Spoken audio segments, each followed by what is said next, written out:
شاہ جہاں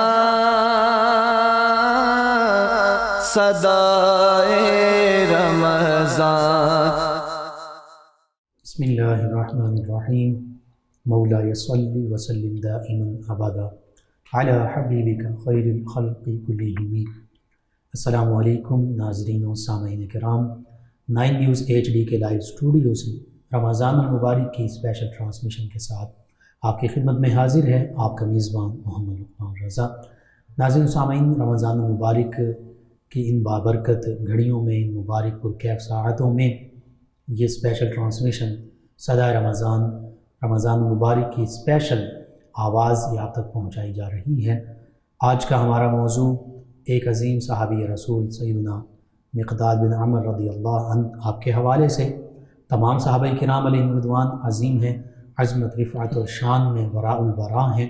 یہ صحابہ کرام علیہم رضوان کی جو عظیم کہکشاں، اسی کے ایک چمکتے مہکتے دمکتے ستارے سیدنا مقداد بن عمر رضی اللہ عنہ ہیں۔ آپ کی شخصیت کے کئی پہلو ہیں، وہ سابقون الاولون میں شامل ہیں، تمام غزوات میں شامل ہونے والے ہیں، ہجرت فرمانے والے ہیں، نبی رحمت صلی اللہ علیہ وآلہ وسلم کے ساتھ دیگر صحابہ کرام علیہم رضوان کی طرح کامل محبت رکھنے والے، آقا کریم صلی اللہ علیہ وآلہ وسلم کی معیت اور رفاقت میں رہنے والے، اور صحابہ کرام علیہم رضوان ہستیاں ہیں کہ لا تمس النار رعانی او من رعانی۔ آقا کریم صلی اللہ علیہ وآلہ وسلم نے یہ فرمایا کہ جس نے مجھے دیکھا یا جس نے میرے دیکھنے والے کو دیکھا، زیارت کی، انہیں جہنم کی آگ کبھی نہیں چھوئے گی۔ یہ صحابہ کرام علیہم رضوان ہیں، اور یہ بھی فرمایا کہ میرے صحابہ جو ہیں یہ جس خطہ زمین پر وصال پائیں گے، جب کل روز محشر اٹھیں گے، اس خطہ زمین کے لوگوں کے لیے یہ قائد بھی ہوں گے، لیڈر بھی ہوں گے، راہبر و رہنما بھی ہوں گے، اور نور بھی بن کر اٹھیں گے۔ تو حقیقت میں یہ نوری کہکشاں کے نوری ستارے، انہی کا آج تذکرہ پاک ہوگا۔ ہمارے ساتھ شریک گفتگو ہوں گے ہمارے معزز مہمان، اسلامک اسکالر، شعبہ تدریس سے منسلک جناب علامہ ضیاء المصطفیٰ قمر نظامی صاحب۔ ان کے ساتھ ساتھ آقا کریم رؤوف الرحیم علیہ الصلاۃ والتسلیم کی بارگاہ ناز میں مدحت سرائی کے لیے جناب قاری مبشر حسنین قادری صاحب جو MPhil اسکالر بھی ہیں۔ میں آپ دونوں معزز مہمانوں کو خوش آمدید کہتا ہوں۔ جزاک اللہ۔ ناظرین سامعین، سیدنا مقداد بن عمر رضی اللہ عنہ، ان کا ابتدائی تعارف کیا ہے، کس خاندان علاقے سے تعلق رکھتے ہیں، کیسے اسلام قبول کیا، یہ چیزیں جاننے کے لیے ہیں۔ علامہ صاحب اسی حوالے سے بتائیے گا ان کے ابتدائی حالات، قبول اسلام، پھر اسلام کی خاطر ان کی قربانیاں، ان کی جد و جہد، ہجرتیں، کیسے انہوں نے زندگی گزاری، کیسے اسلام میں رہ کر اسلام کی خاطر قربانیاں دیں۔ بسم اللہ الرحمن الرحیم۔ اللہم صلی وسلم علی رسولک الکریم و آلہ الطاہرین، رب اغفر وارحم وانت خیر الراحمین۔ سب سے پہلے آپ کا 9 نیوز کی تمام ٹیم کا شکر گزار ہوں۔ مرحبا۔ صحابی رسول حضرت سیدنا مقداد بن عمر رضی اللہ تعالیٰ عنہ، آپ کی شخصیت بڑی معروف شخصیت ہے۔ ابتدائی اسلام میں انہوں نے ہی اسلام قبول کر لیا۔ والسابقون الاولون من المہاجرین والانصار، اس میں بھی شرکت ہو گئی ان کی، سابقون میں بھی آگے، مہاجرین میں بھی آگے، اور رسول کائنات صلی اللہ تعالیٰ علیہ وسلم کی خاطر 2 مرتبہ انہوں نے ہجرت فرمائی۔ تو ان کا ابتدائی تعارف اور سب سے بڑا تعارف تو یہ ہے کہ یہ صحابی رسول ہیں۔ اس سے بڑا ٹائٹل اور اس سے بڑا کوئی خطاب نہیں ہو سکتا۔ خالق کائنات جن کو رضی اللہ عنہم ورضوا عنہ کا خطاب دے، تو اس سے بڑا تو خطاب کوئی اور ہو نہیں سکتا، نہ ہی کوئی پہچان ہو سکتی ہے۔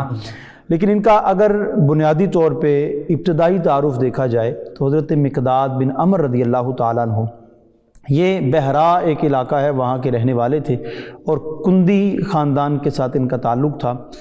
یہ بڑا مشہور قبیلہ ہے، ان کو مقداد بن عمر الکندی بھی کہا جاتا ہے، اور ان کا نام زیادہ معروف مقداد بن اسود ہے۔ یہ معروف نام اور احادیث میں بھی زیادہ اسی نام کے ساتھ ذکر ہوا ہے۔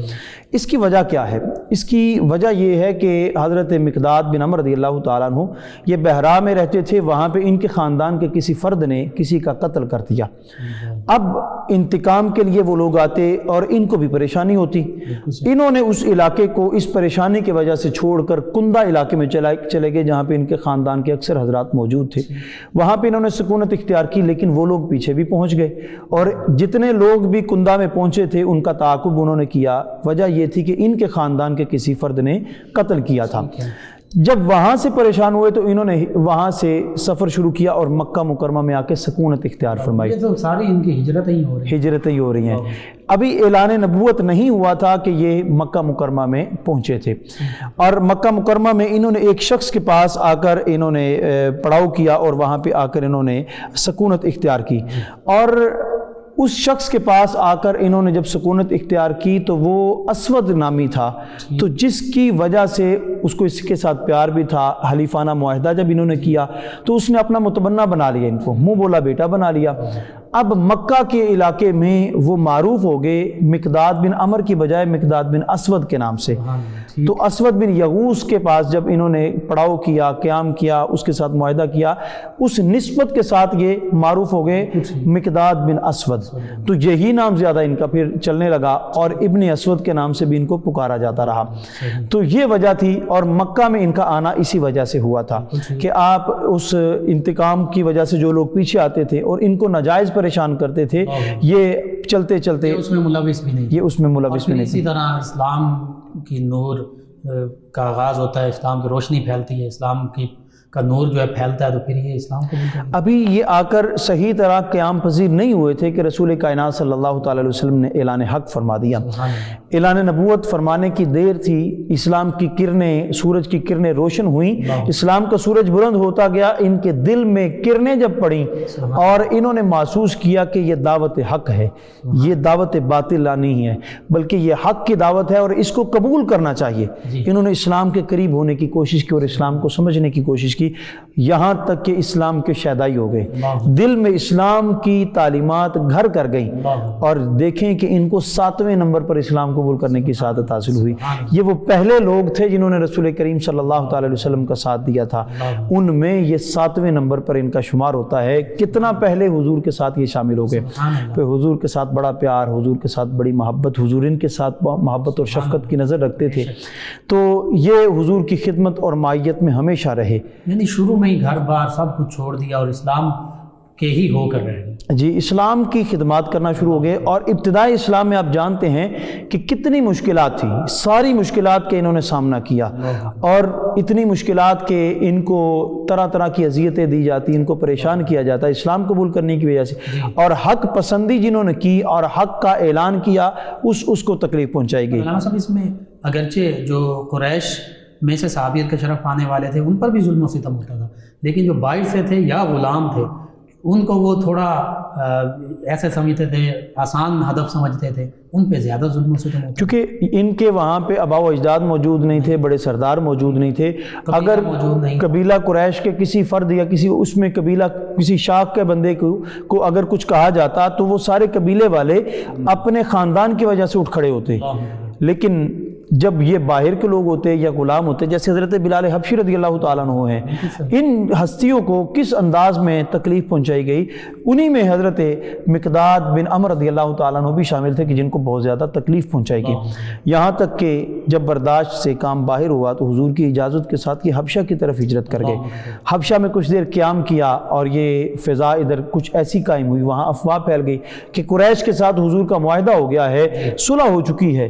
اب یہ واپس آ گئے. انہوں نے کہا اپنے شہر میں رہتا ہوں، حضور کی نگاہوں کے سامنے رہنا، اس سے بڑھ کر اور کیا سعادت ہو سکتی ہے. حبشہ سے پھر واپس مدینہ طیبہ میں یہ تشریف لے کر آئے.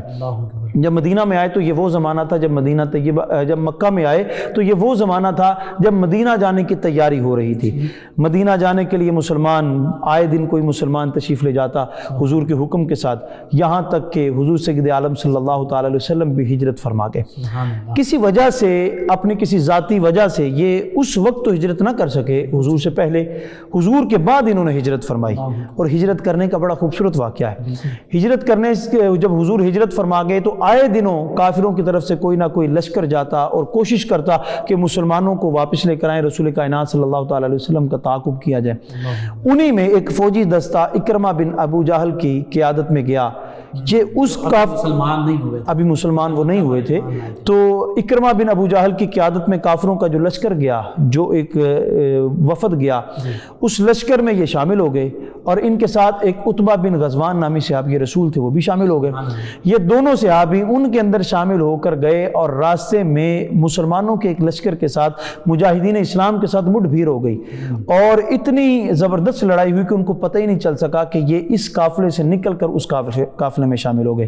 اب مسلمانوں کی قافلے اور یہ قافلہ جب جدا ہوا تو اس مسلمانوں کے قافلے کے ذریعے یہ مدینہ طیبہ پہنچے. تو ان کی ہجرت کا یہ واقعہ ہے کہ یہ اس انداز میں رسول کائنات صلی اللہ تعالی علیہ وسلم کی خدمت میں حاضر ہوئے.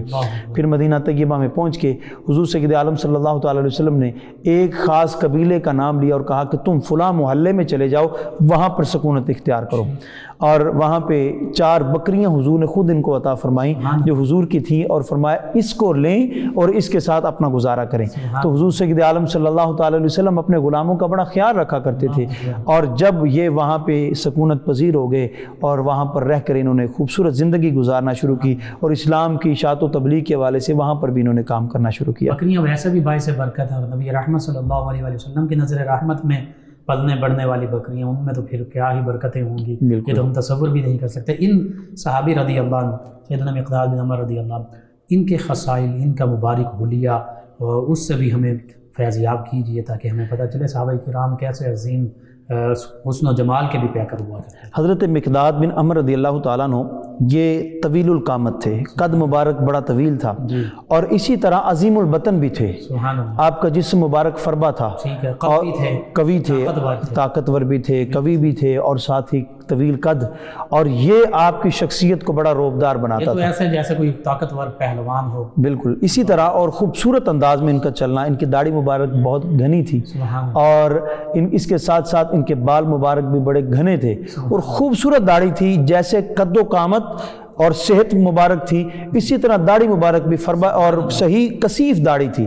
تو بڑا چہرہ خوبصورت لگتا تھا، حسین اور جمیل ان کی شکل و شباہت تھی. روب اور ہیبت اور دبدبا، پھر ایمان کی قوت ساتھ شامل ہو گئی، تو اس سے بڑھ کر اور کیا طاقت ہو سکتی ہے. پھر ان کے کچھ ذاتی خصائل تھے، خصوصیات تھیں. آپ تیر اندازی میں بڑے ماہر تھے، اور خوبصورت انداز میں تیر چلایا کرتے تھے. اور تیر چلانا ان کا ایسا تھا کہ جب تیر چلاتے تھے تو ہدف پہ پہنچتا تھا. تیر چلانے میں ماہر ہونے کے ساتھ جنگی صلاحیت ان کے پاس بہت زیادہ تھی، اور ان کے سامنے اگر کوئی آ جاتا تھا تو پھر وہ دشمن واپس نہیں جاتا تھا، جو ان کے زد میں آ جاتا تھا وہ زندہ نہیں بچتا تھا. یعنی عظیم مہاجر بھی ہیں، عظیم مجاہد بھی ہیں، عظیم صحابی بھی ہیں، اور طاقت اور حسن و جمال، روب و دبدبہ، اللہ تعالیٰ نے ساری عظیم خوبیوں سے آپ کو نوازا. اور اس کے ساتھ ساتھ آپ فوجی ہونے کے ساتھ ساتھ، فوجی جرنیل ہونے کے ساتھ، یہ فوجیوں کے جرنیل ہوتے تھے، ان کے افسر ہوتے تھے، اس کے باوجود ان کی طبیعت میں انتہائی سادگی تھی. یہ نہیں عاجزی اور انکساری، رسول کائنات صلی اللہ تعالی علیہ وسلم کی محبت میں مگن رہنا، اللہ کی عبادت میں مصروف رہنا، یہ ان کے ذاتی خصوصیات تھیں. بہت خوب کہ اتنا طاقتور اور اتنا حسن و جمال کا پیکر بھی ہونا، اور اتنی چیزوں میں مہارت ہونا، تو کہیں نہ کوئی بات آ جاتی ہے کہ بھائی میرے پاس تو یہ بھی خوبیاں، یہ بھی خوبیاں، لیکن عاجزی ان کی ساری اور سادگی کا پیکر صحابہ کرام علیہ رضوان. ناظرین سامعین، صحابہ کرام علیہ رضوان تمام کے تمام وکل وعد اللہ الحسنی کے مصداق ہیں. اللہ رب العزت نے بھلائی، خیر اور جنت کا ان سے وعدہ فرمایا ہے. اسی کہکشاں کی یہ عظیم ایک موتی ہیں، عظیم لڑی ہیں سیدنا مقداد بن عمر رضی اللہ عنہ. آپ کے تذکار پاک ہو رہے ہیں، سلسلہ کلام جاری رہے گا. ایک خوبصورت کلام جو ہے وہ اپنے اس پروگرام کا اسپیشل ٹرانسمیشن کا حصہ بناتے ہیں. ہمارے ساتھ موجود ہیں ہمارے مہمان ثنا خان جناب قاری مبشر حسین قادری صاحب. نبی رحمت صلی اللہ تعالی علیہ وآلہ وصحبہ وبارک وسلم کی بارگاہ اقدس میں ہدیہ عقیدت پیش کریں گے جناب قاری مبشر حسین قادری صاحب. لم یاتی نذیرک فی نظر مثل تو نشد پیدا جانا جب راج کو تاج تورے سر سو ہے تجھ کو شہید و سرا جانا. البحر علاه والموج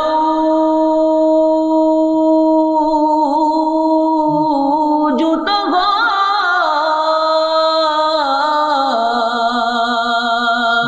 من بےکس و طوفان ہو شوربا من بےکس و طوفان ہو شوربا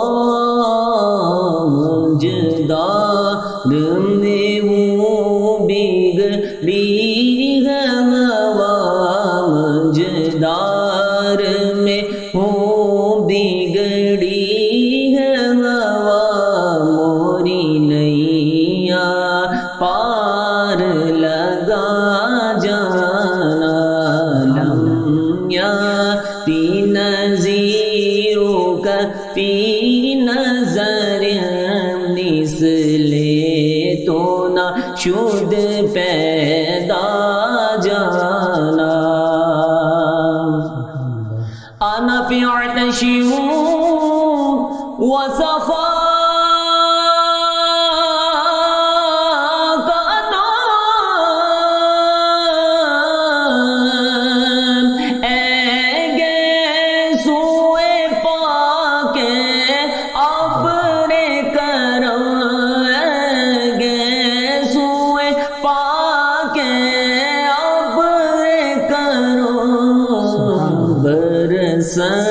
ہارے ریم جیم ریم جیم برس ہارے ریم جیم ریم جیم دو بوند ادھر بھی گرا جانا یا رسول اللہ یا حبیب اللہ یا رسول لا یا حبیب اللہ اروح فدا کا فاسد حرکات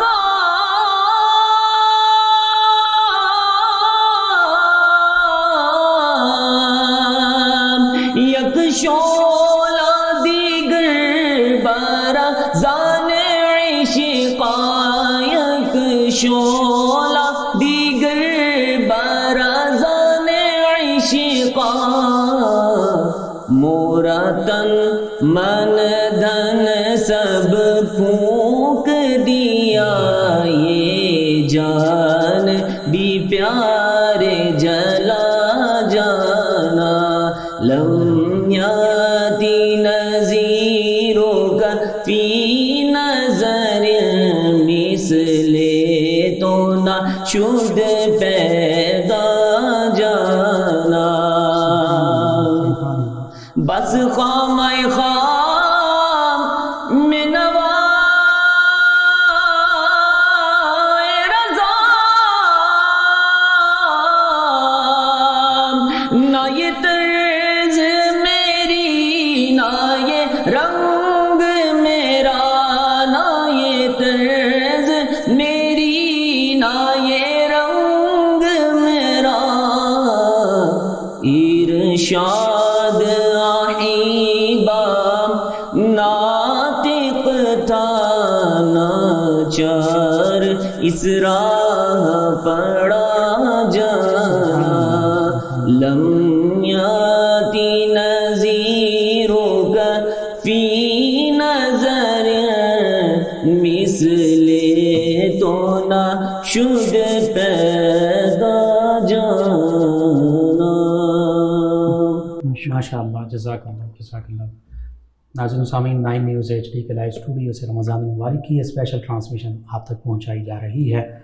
نبی رحمت صلی اللہ علیہ وآلہ وسلم کے عظیم صحابی، ان کے تذکار پاک ہو رہے ہیں. آقا کریم صلی اللہ علیہ وآلہ وسلم کی ثناخوانی ہو رہی ان بابرکت لمحات میں سیدنا مقداد بن عمر رضی اللہ عنہ، جنہیں مقداد بن اسود رضی اللہ عنہ بھی کہتے ہیں، آپ کے حوالے سے گفتگو ہو رہی ہے. مدینہ طیبہ آپ ہجرت فرماتے ہیں، اور کیسا آپ کا ہجرت کا واقعہ کہ ہجرت کے دوران بھی قربانیاں دے رہے ہیں، جد و جہد ہمیں نظر آ رہی ہے. بندہ مومن کی زندگی کا ہر لمحہ حقیقت میں اللہ رب العزت اور اللہ کے حبیب صلی اللہ علیہ وآلہ وسلم کے حکم کی تعمیل میں ہی گزرتا ہے. اس کی زندگی کا ہر لمحہ وہ کوشش میں ہوتا ہے، وہ اسٹرگل میں ہوتا ہے۔ یہی جہاد ہے۔ جہاد پر جب ہم دیکھتے ہیں جہاد اکبر بھی ہے، جہاد اصغر بھی ہے، جہاد بالسیف، جہاد باللسان، جہاد بالقلم، تو یہ ساری جہاد کی اقسام ہیں، اپنی اپنی حیثیت اور توفیق کے مطابق، اپنی بساط کے مطابق، اور جیسا موقع ہوتا ہے اس کے مطابق۔ یہ صحابہ کرام علیہم رضوان، حقیقت میں ان کے تذکارے پاک اس لیے کیے جاتے ہیں کہ ان کی ذات مبارکہ سے بھی ہم روشناس ہو سکیں، ہماری آنے والی نسلیں روشناس ہوں، نوجوان بچے بچیاں انہیں پتہ ہو کہ ہمارے عظیم ہیروز کون ہیں، وہ یہی ہستیاں ہیں۔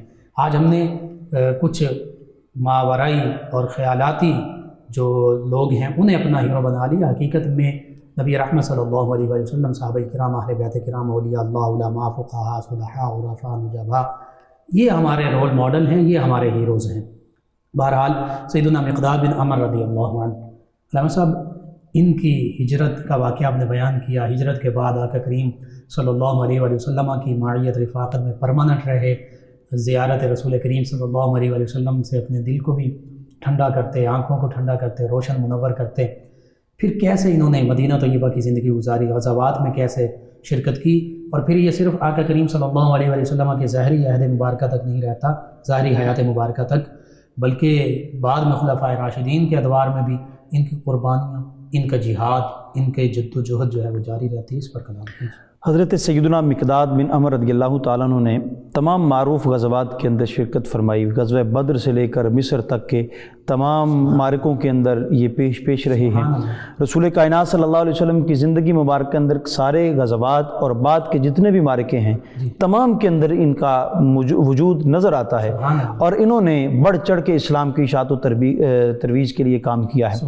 غزوہ بدر کے حوالے سے ان کا خطاب بڑا معروف ہے۔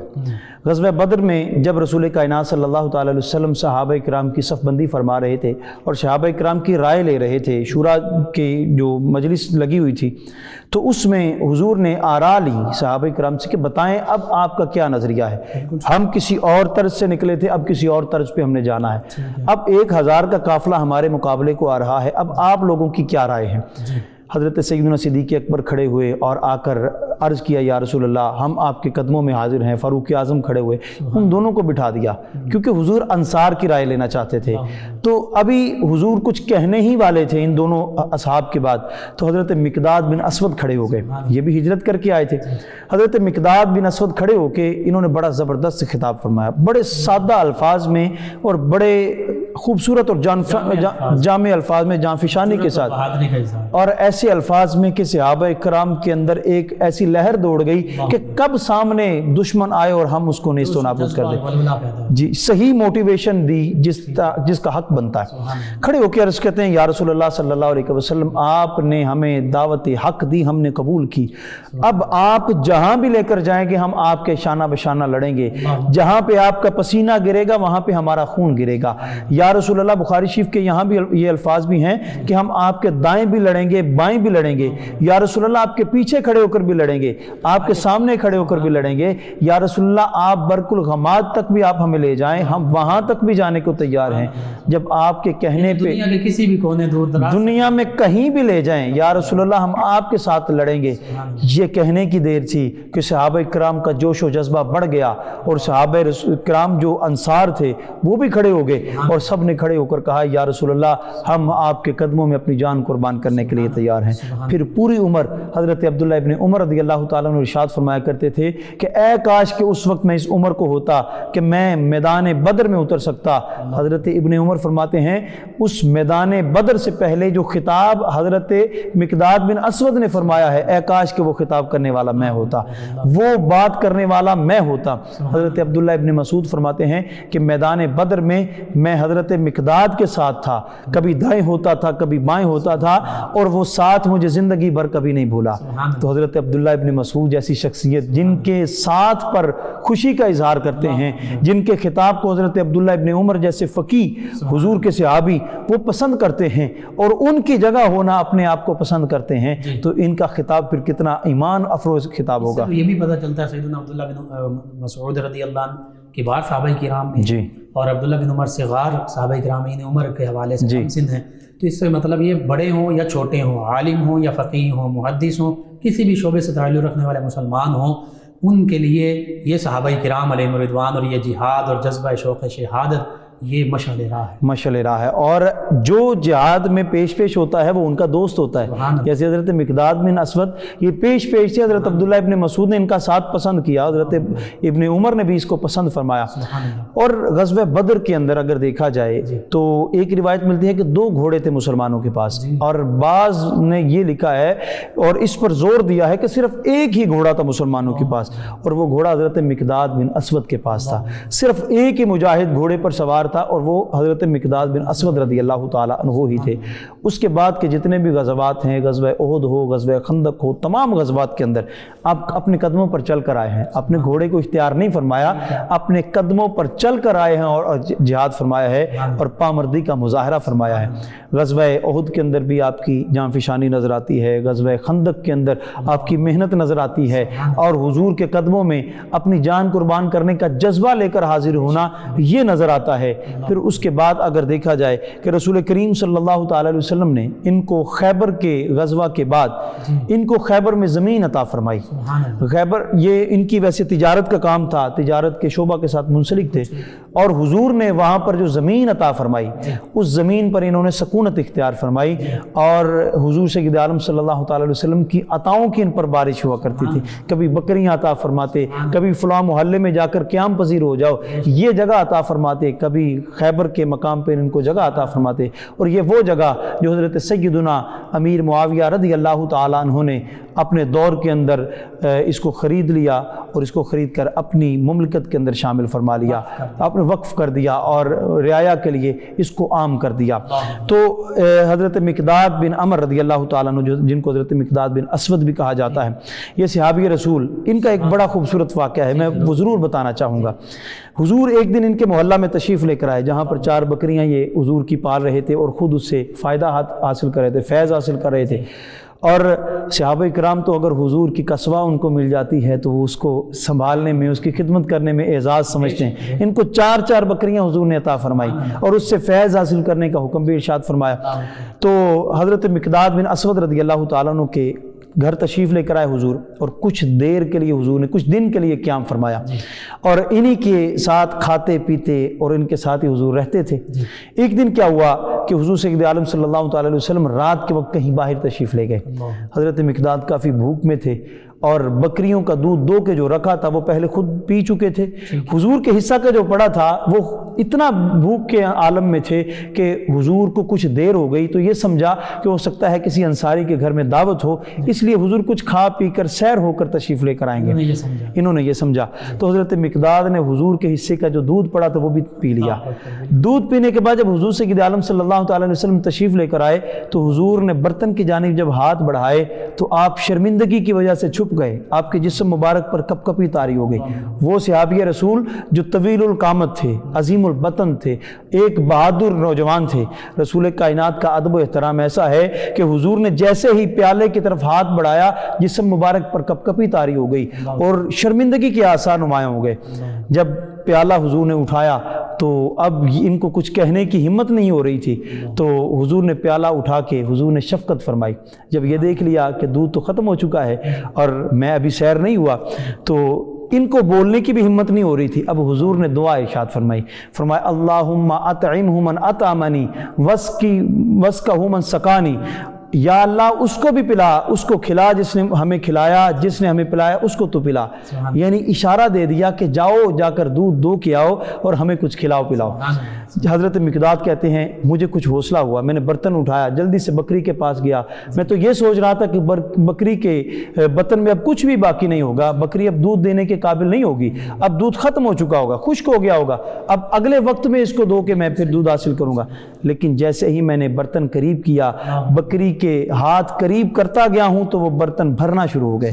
حضور سید عالم صلی اللہ تعالی علیہ وسلم کا یہ ایک معجزہ بھی ہے اور ان کے ساتھ ایک شفقت کرنے کا اور محبت کرنے کا انداز بھی ہیں، کرامت بھی کہہ سکتے ان کی کرامت بھی کہہ سکتے ہیں، ان کی دعا کی برکت سے، دعا کی برکت سے ان کو بھی یہ شرف مل گیا۔ سبحان اب حضرت مقداد نے وہ دودھ کا برتن بھرا اور حضور کی خدمت میں لے کر آئے۔ وہاں حضور کے جتنے بھی غلام اس قبیلہ کے تھے، اس گھر کے اندر سکونت پذیر تھے، سب کو حضور نے فرمایا پہلے آپ تناول کریں۔ حضور سید عالم صلی اللہ علیہ وسلم نے جب یہ کہا تو حضرت مقداد عرض کرتے ہیں یا رسول اللہ نہیں، یہ آپ کا ہی ہے، آپ ہی اس کو پئیں۔ حضور سید عالم صلی اللہ تعالی علیہ وسلم نے پہلے خود پیا، پھر ان کو عطا فرمایا۔ تو یہ ایک ایسا خوبصورت واقعہ ہے کہ آپ کی زندگی کا ایک یادگار لمحہ اور یادگار واقعہ ہے۔ آپ فرماتے ہیں کہ جب یہ حضور نے دودھ مبارک پی لیا، ہمیں عطا فرمایا، بے اختیار میرے منہ سے ہنسی نکل گئی اور میں اپنے عمل سے ندامت کا شکار بھی ہوا اور ساتھ ہنسی بھی میرے نکل آئی، اور حضور سید عالم صلی اللہ تعالی علیہ وسلم نے میری اس ہنسی کے جواب میں تبسم فرمایا اور مسکرا کے اس ہنسی کا جواب ارشاد فرمایا۔ تو حضور کا اپنے غلاموں کے ساتھ یہ انداز ہوا کرتا تھا، یہ پیار کا انداز ہوا کرتا تھا۔ آج ہمارے لیے مشعل راہ ہے، یہ بھی آج ہمارے لیے مشعل راہ ہے کہ اگر ہمارا کوئی ملازم ہے، ہمارا کوئی غلام ہے، ہماری اولاد ہے، ہمارا کوئی شاگرد ہے، اگر اس سے کوئی ایسی غلطی سرزد ہو جاتی ہے تو اس خوش اسلوبی کے ساتھ، اس خوبصورت انداز کے ساتھ ان کی اصلاح بھی فرماتے حضور۔ اور اگر ہمیں یہاں پہ حضرت حضور کے جو خادم ہیں حضرت انس رضی اللہ تعالیٰ عنہ فرماتے ہیں 10 سال تک کبھی حضور نے مجھے ڈانٹا نہیں ہے، کبھی میری غلطی کی وجہ سے بھی مجھے نہیں ڈانٹا، یہ تک نہیں فرمایا کہ یہ کیوں کیا کام، یہ کیوں نہیں کیا، ایسے کیوں کیا، ایسے کیوں نہیں کیا۔ یعنی یہ ایک ایسی تاریخ رقم کر دی کہ جب بھی تم کسی کے اوپر ہو جاؤ، تمہارا ہاتھ کسی سے اوپر ہو اور کوئی تمہارے زیر کفالت ہو یا تمہارے زیر اثر ہو، اس کے ساتھ اس انداز میں سلوک کرنا ہے۔ اگر ان کے غزوہ مصر کے فتح کے موقع پر دیکھا جائے، حضرت عمر ابن عاص رضی اللہ تعالیٰ عنہ سپہ سالار ہیں، وہاں پر مسلمانوں کو جب تھوڑی سی مشکل پیش آئی تو انہوں نے خط لکھ بھیجا حضرت سیدنا فاروق اعظم رضی اللہ تعالیٰ عنہ کی بارگاہ میں کہ خلیفہ راشد ہیں، ان کو کہا کہ کمک بھیجیں۔ تو حضرت سیدنا فاروق اعظم رضی اللہ تعالیٰ عنہ نے ایک قافلہ بھیجا، ایک لشکر بھیجا جس میں 4 جرنیل تھے، 4 سردار تھے، 4 افسر تھے، اس فوجی دستہ کے سربراہ تھے۔ تو ان چاروں میں ایک حضرت مقداد بن اسود رضی اللہ تعالیٰ عنہ بھی تھے، اور کہا کہ یہ 4 افسر بھی تمہارے ساتھ بھیج رہا ہوں، تمہارے پاس جب آئیں گے تو یہ تمہارے ساتھ شامل ہو جائیں گے۔ جب مصر کے اندر یہ داخل ہوئے، ایک ایسا زوردار انداز میں ان کا داخلہ ہوا اور ان کی آمد کے ساتھ ہی دشمنوں کے چھکے چھوٹ گئے، اور ایسے خوبصورت انداز میں ان کی انٹری ہوئی، داخلہ ہوا کہ وہ بھاگ نکلے اور مصر کو حضرت عمر بن عاص رضی اللہ تعالیٰ عنہ نے فتح کر لیا۔ یعنی اللہ تعالیٰ نے یوں فتح و نصرت عطا فرمائی، اس میں وسیلہ یہ بنے، وسیلہ یہ بنے، یعنی یوں کہہ لیجئے کہ ان کے حصہ میں بھی مصر کی فتح لکھی تھی، جب یہ شامل ہو گئے اللہ تعالیٰ نے فتح عطا فرما دی۔ یوں پوری زندگی ان کی جہاد میں، قتال میں اور فتوحات میں گزری، جد و جہد کرتے ہوئے گزری۔ بالآخر پھر آپ کے وصال ہوا، وصال اور پھر تدفین، اس کے حوالے سے بھی رہنمائی کیجیے گا کہ کیسا آپ کا ایمان سر انجام۔ آپ کا جیسے پہلے بتایا گیا ہے کہ آپ عظیم البطن تھے، فربا جسم تھا، لیکن یہ بعد میں ایک بیماری کی شکل اختیار کر گیا۔ جب حضرت عثمان غنی رضی اللہ تعالیٰ عنہ کا دور مبارک آیا تو یہ بیماری اتنی بڑھ گئی کہ آپ نے روپوش ہونا پسند فرمایا، تنہائی اختیار فرما لی، اور آپ نے اپنی تنہائی کے اندر زندگی گزارنا شروع کر دی۔ اور اس زندگی کے اندر جب ان کا وصال ہو گیا، اسی مرض کی وجہ سے وصال ہوا اور پیری کی عمر میں جا کر وصال ہوا۔ بزرگی میں جب ان کا وصال ہوتا ہے تو پھر ان کو مدینہ طیبہ میں لایا گیا، تو حضرت عثمان غنی رضی اللہ تعالیٰ عنہ نے خود ان کا جنازہ پڑھایا، اور ان کا عہد خلافت 33 ہجری کا یہ وقت ہے۔ حضرت عثمان غنی رضی اللہ تعالیٰ عنہ نے جنازہ بھی پڑھایا اور جنت البقیع کے اندر تدفین کا اہتمام بھی فرمایا۔ سبحان اللہ، سبحان اللہ۔ آج کی یہ جو ہستی ہیں، جو شخصیت ہیں، ان کے حوالے سے مختصر سا پیغام تمام امت مسلمہ کے لیے، بالخصوص نوجوانوں کے لیے۔ ان کی زندگی سے ہمیں یہ سبق ملتا ہے کہ جب حق کی آواز بلند ہو تو حق کے ساتھ شامل ہو جاؤ، اور حق کے ساتھ ایسے پھر شامل ہو جاؤ کہ حق کے ساتھ ڈٹ کر دشمن کا مقابلہ کرو، اور ہر محاذ پہ، ہر مقام پہ اپنی کوشش جاری رکھو کہ اسلام کا دفاع کہاں تک ممکن ہے، ہر ممکن حد تک کوشش کی جائے، چاہے سب کچھ قربان کرنا پڑے، وطن قربان کرنا پڑے اور اپنا مال و جان سب قربان کرنا پڑے، وہ قربان کر دیں، لیکن اسلام کے لیے اپنے آپ کو ہر لمحہ وقف کر دینا چاہیے۔ اور ان کی زندگی سے ہمیں یہی پتہ چلتا ہے کہ اگر زندگی اللہ نے عطا فرمائی ہے تو اسلام کے لیے عطا فرمائی ہے، اس زندگی کو دین اسلام کی خدمت کے لیے وقف کر دیا جائے۔ بہت خوبصورت پیغام۔ ناظرین سامعین، 9 نیوز HD کے لائیو اسٹوڈیو سے رمضان المبارک کی اسپیشل ٹرانسمیشن اب تک پہنچائی جا رہی ہے۔ سیدنا مقداد بن عمر جنہیں مقداد بن اسود رضی اللہ عنہ بھی کہتے ہیں، آپ کے تذکار پاک ہوئے اور خوبصورت پیغام یہی ہے کہ اسلام ہی کو اور نہ بچھونا بنا لیا جائے۔ ایک خوبصورت کلام پروگرام کا حصہ بناتے ہیں ہمارے ساتھ موجود ہیں ہمارے مہمان ثنا خان جناب قاری مبشر حسنین قادری صاحب، نبی محتشم صلی اللہ تعالیٰ علیہ وآلہ وصحبہ وبارک وسلم کی بارگاہ ناز میں ہدیہ عقیدت مدحت سرائی کے طور پر پیش کریں گے جناب قاری مبشر حسنین قادری۔ اب میری نگاہوں میں جچتا نہیں کوئی، اب میری نگاہوں میں جچتا نہیں کوئی، نہیں کوئی جیسے میرے سرکار ہے، نہیں کوئی، نہیں کوئی جیسے میرے سرکار ہے۔ اب میری نگاہوں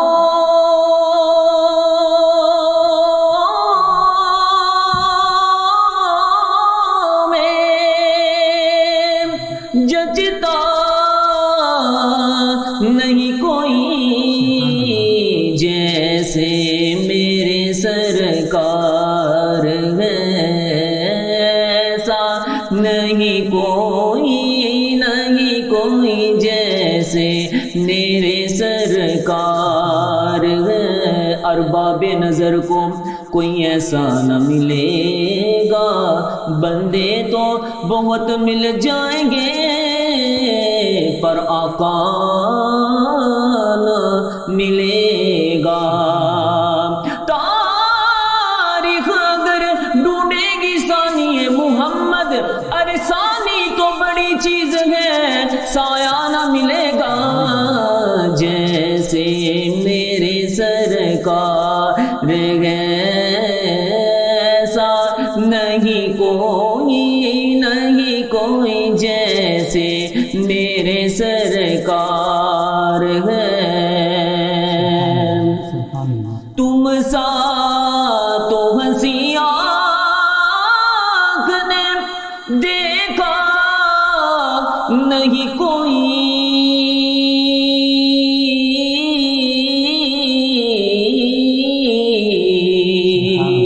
تم سا تو ہنسی آنکھ نے دیکھا نہیں کوئی،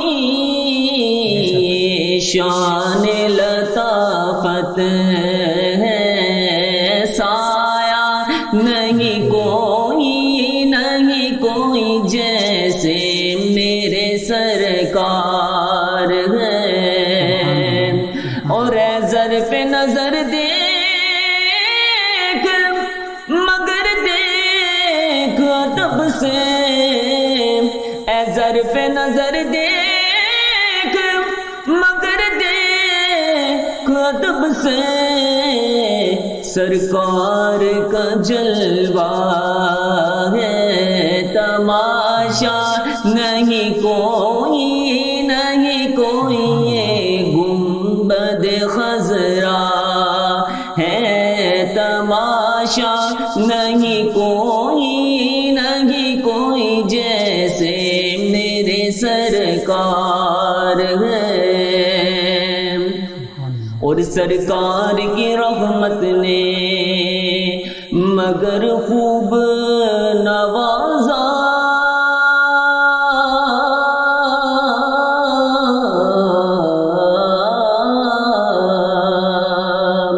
سرکار کی رحمت نے مگر خوب نوازا، یہ سچ ہے کہ خالد نکما نہیں کوئی، نہیں کوئی یہ سچ ہے کہ مجھ جیسا نکما نہیں کوئی، نہیں کوئی جیسے میرے سرکار ایسا نہیں کوئی، نہیں کوئی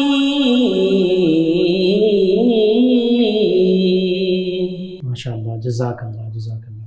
جی ناظرین سامعین، 9 نیوز HD کے لائیو اسٹوڈیو سے رمضان المبارک کی یہ اسپیشل ٹرانسمیشن آپ تک پہنچائی جا رہی تھی۔ صدائے رمضان کا آج کا یہ پروگرام اختتام پذیر ہوتا ہے۔ اپنے میزبان محمد لقمان رضا اور ہمارے معزز مہمانوں کو اجازت دیجیے۔ اللہ نگہبان۔ فیض شاہ جہاں